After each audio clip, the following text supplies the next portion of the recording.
अस्सलाम वालेकुम दोस्तों, पिछले एपिसोड में हम लोगों ने देखा था कि प्रिंसेस यू ने सेंगुनम को सारी की सारी डिटेल्स जो कि डीमन क्लेन ने उसके खिलाफ बनाई थी उसके बारे में आगाह कर दिया था। और दूसरी तरफ हम लोग देखते हैं कि डीमन अब पूरी तरह से योनिस आर्मी के ऊपर हमलावर हो चुके थे। अब दोस्तों अगले सीन में हम लोग देखते हैं कि सायर एक गार्डियन के साथ फाइट कर रही होती है और उनके दरमियान जबरदस्त फाइट हो रही होती है। वो डीमन अब सायर को काफी ज्यादा टफ टाइम दे रहा होता है, लेकिन सायर भी अपने नाम की एक ही थी और वो भी उसे सही मजा चखा रही होती है। अब अगले सीन में हम लोग देखते हैं कि एक डीमन यहाँ पर आ जाता है और वो धोखे से सायर के ऊपर अटैक करना चाहता था, लेकिन तभी हम लोग देखते हैं कि सायर को बचाने के लिए वहाँ पर डूजी आ जाता है और वो उससे कहता है कि अब तुम यहाँ से आगे जाने की हिम्मत हरगिज मत करना। अब अगले सीन में हम लोग देखते हैं कि डूजी की ऐसी पावर को देखकर वो डीमन भी सच में काफी ज्यादा घबरा जाता है और साथ ही डूजी उससे कहता है कि सायर उससे स्पिरिचुअल फर्निश के लिए फाइट कर रही है, अगर तुम उन दोनों के दरमियान में मुदाखलत नहीं करोगे तो मैं भी तुम्हें कुछ नहीं कहूँगा। अब उसकी ऐसी बातें सुनकर वो वॉरियर भी समझ जाता है कि डूजी कोई सिंपल वॉरियर नहीं है, तभी वो भी वहीं पर रुक जाता है और साथ ही वो कहने लगता है कि मुझे नहीं पता था कि तुम इंसान लोग रूल्स से इतने ज्यादा फॉलो करते हो, इसीलिए अब तुमने कहा है तो मैं भी रुक जाता हूँ। लेकिन दोस्तों असल में वो डीमन डूजी के साथ चालाकी कर रहा होता है और अब हम लोग देखते हैं कि वो जल्दी से डूजी के ऊपर अपने पंजे से अटैक करता है, लेकिन डूजी उसकी अटैक को रोक लेता है और कहता है कि अच्छा तुम लोग डीमन यहाँ पर इस तरह चालाकी करके इंटर करना चाहते हो। और साथ ही वो उससे कहता है कि अच्छा मुझे अब समझ आई है कि तुम लोग डीमन यहाँ पर स्पिरिचुअल फर्निश हासिल करने के लिए नहीं आए, बल्कि असल में तुम लोग यहाँ पर इंसानों को खत्म करने के लिए आए हो। और वो डीमन अब उससे कहता है कि अच्छा तुम तो बहुत ही जल्दी से समझ गए हो, लेकिन हमारा यही मकसद है। और इसके बाद उन दोनों के दरमियान जबरदस्त फाइट होना शुरू हो जाती है। अब वो डीमन अपनी पूरी एनर्जी का इस्तेमाल करके डूजी के ऊपर अटैक करना स्टार्ट कर देता है, तो दूसरी तरफ डूजी भी उसकी अटैक का भरपूर जवाब देता है और भरपूर तरीके से उसके अटैक को रोकता है। अब डूजी उससे कहता है कि लगता है तुम तो धीरे धीरे बहुत ज्यादा चालाक होते जा रहे हो, लेकिन मैं तुम्हें बता दूं कि अगर तुम मुझे हर्ट करना चाहते हो तो ये चीज तुम्हें कभी भी फायदा नहीं देगी। जिस पर वो डीमन बहुत ज्यादा क्यूरियस हो जाता है और उसके बाद हम लोग देखते हैं कि डूजी उससे कहता है कि तुम बिल्कुल भी इस बारे में चिंता मत करो, मैं तुम्हें यहाँ से बाहर जरूर भेजूंगा। और इसी के साथ हम लोग देखते हैं कि वो अपनी डिवाइन सोर्ड उसके ऊपर अटैक कर देता है और इसी के साथ हम लोग देखते हैं कि वो डीमन अब उसके साथ कुछ नहीं कर पाता और वो उसके सामने बिल्कुल बेबस हो जाता है और इस तरह वो डीमन को हरा देता है। लेकिन इसके बाद भी हम लोग देखते हैं कि उस डीमन को जरा बराबर कोई फर्क नहीं पड़ा होता और वो क्या करता है कि अपनी बॉडी के अंदर से खून निकालता है और उस ब्लड के जरिए से अब उसकी बॉडी में हुई इंजरी बहुत जल्दी भर जाती है। और अब हम लोग देखते हैं कि डूजी ये सब देखकर काफी ज्यादा परेशान हो जाता है और कहता है कि इस डीमन की इंजरी तो अपने आप ही ठीक हो गई है। दूसरी तरफ हम लोग देखते हैं कि वो डीमन अब डूजी से कह रहा होता है कि पहले मैं तुम्हारा किस्सा तमाम करूंगा और फिर उस लड़की की तरफ बढ़ूंगा। और इसके बाद हम लोग देखते हैं कि वो डीमन मजीद डूजी से कहता है कि मैं तुम्हें एक मिनट जरूर दूंगा ताकि तुम उस लड़की को अपनी आंखों के सामने मरते हुए देख सको।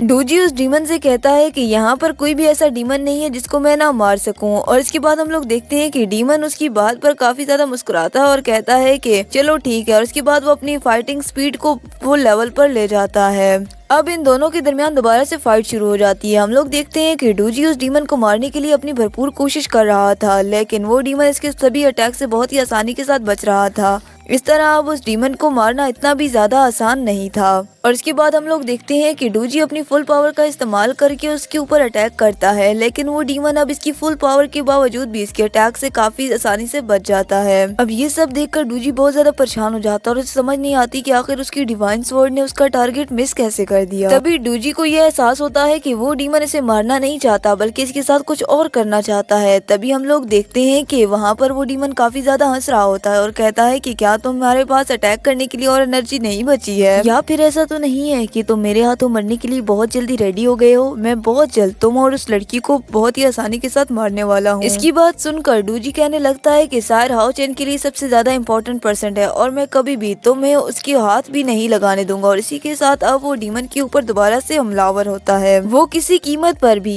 उस डीमन को सायर के पास फटकने भी नहीं देना चाहता था। अब हम लोग देखते हैं कि इनके अटैक काफी ज्यादा खतरनाक होते हैं और इसी तरह डूजी एक बहुत ही खतरनाक अटैक करता है जिसकी वजह से वो डीमन काफी ज्यादा जख्मी हो जाता है। और अब हम लोग देखते हैं कि डूजी की बॉडी में कुछ होने लगा था और ऐसे लगता था कि उसकी बॉडी को कोई कुछ कर रहा है और तभी हम लोग देखते हैं कि उसकी बॉडी में कोई पावर जनरेट हो रही होती है। अब हम लोग देखते हैं कि वो डीमन दोबारा से उठकर खड़ा हो जाता है और डूजी से कहता है कि तुम्हारा ये अटैक तो सच में काफी ज्यादा पावरफुल था। वही दूसरी तरफ हम लोग देखते हैं कि डूजी की हालत भी काफी ज्यादा खराब होने लगी थी और उसके मुंह से अब ब्लड भी आने लगता है, क्योंकि उस डीमन ने डूजी की बॉडी के ऊपर ऊपर एक कट लगाया था, जिसकी वजह से कोई पावर अब डूजी की बॉडी में जनरेट होती है। अब डूजी को समझ आ जाता है कि उसने ये सब उसके साथ बहुत ही चालाकी से किया है। अब उसकी ये हालत देखकर डीमन कहता है कि मुझे तो बिल्कुल भी ये अंदाजा नहीं था कि तुम्हारे साथ इतना जल्दी ये सब हो जाएगा, और तुम्हें तो एक कट लगाते साथ ही डेविल एनर्जी तुम्हारी बॉडी में जनरेट होना शुरू हो गई है। और मुझे तो ऐसे लगता है कि तुम्हारी बॉडी के अंदर मौजूद डेविल एनर्जी को तुम्हारी फाइटिंग स्पिरिट एनर्जी काफी ज्यादा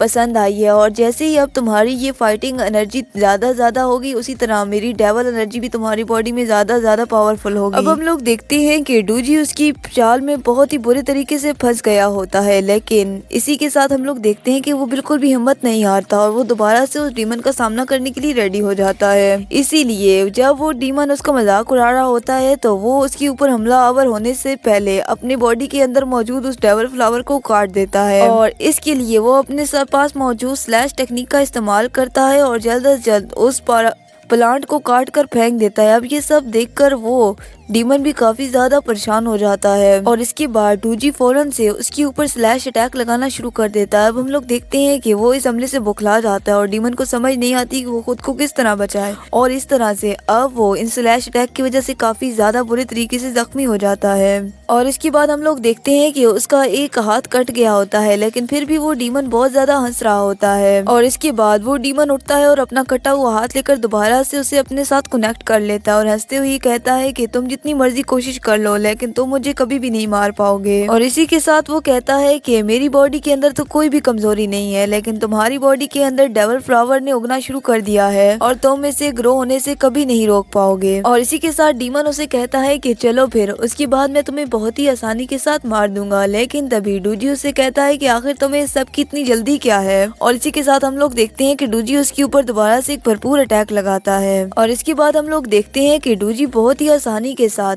उसके ऊपर अटैक लगा रहा होता है, लेकिन उस डीमन को अभी भी कोई फर्क नहीं पड़ रहा होता, और वो जल्द अज जल्द डूजी की बॉडी के अंदर उस डेविल फ्लावर को ग्रो कराने लगता है, और वो फ्लावर अब बहुत ही जल्दी ग्रो करता है और सारी डूजी की बॉडी को कवर कर लेता है। जिसके बाद हम लोग देखते हैं कि अब वो डीमन डूजी की सारी एनर्जी को अब्सॉर्ब कर लेता है, और इसके बाद वो डूजी से कहता है कि चलो भाई, अब उस लड़की को मारने से मुझे कोई भी नहीं रोक सकता। और इसी के साथ वो कह लगाता है, जिस पर डूजी कहता है कि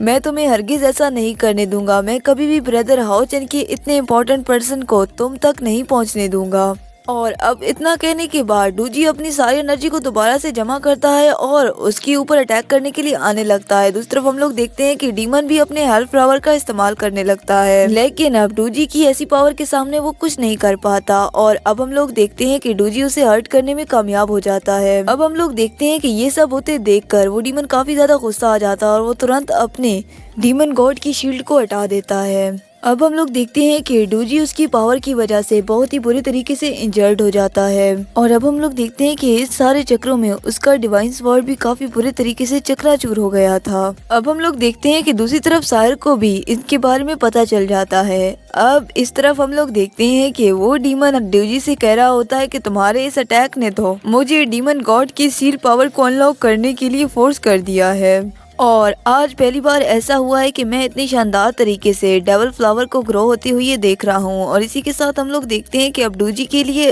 इतने ज्यादा जख्मी होने की वजह से अपनी आंखें खुली रखना भी मुश्किल हो रहा था। और इसके बाद हम लोग देखते हैं कि उस डीमन ने डूजी का चेहरा पकड़कर हवा में लटका दिया था, और इसी के साथ वो कहने लगता है कि तुम्हें खाने के बाद तो मेरा कल्टीवेशन लेवल और भी ज्यादा इंक्रीज हो जाएगा। तो दोस्तों, आपको क्या लगता है कि सायर डूजी को बचाने आएगी या फिर हाओचेन डूजी की मदद को पहुंच पाएगा या डीमन उसे खा जाएगा? इस सब का पता तो आने वाली नेक्स्ट एपिसोड में ही चलेगा। तो दोस्तों, उस वक्त के लिए आप हमारे चैनल को सब्सक्राइब करें। दोस्तों, वीडियो पसंद आए तो वीडियो को लाइक और शेयर करो। मजीद वीडियोस के लिए चैनल को सब्सक्राइब करें। मिलते हैं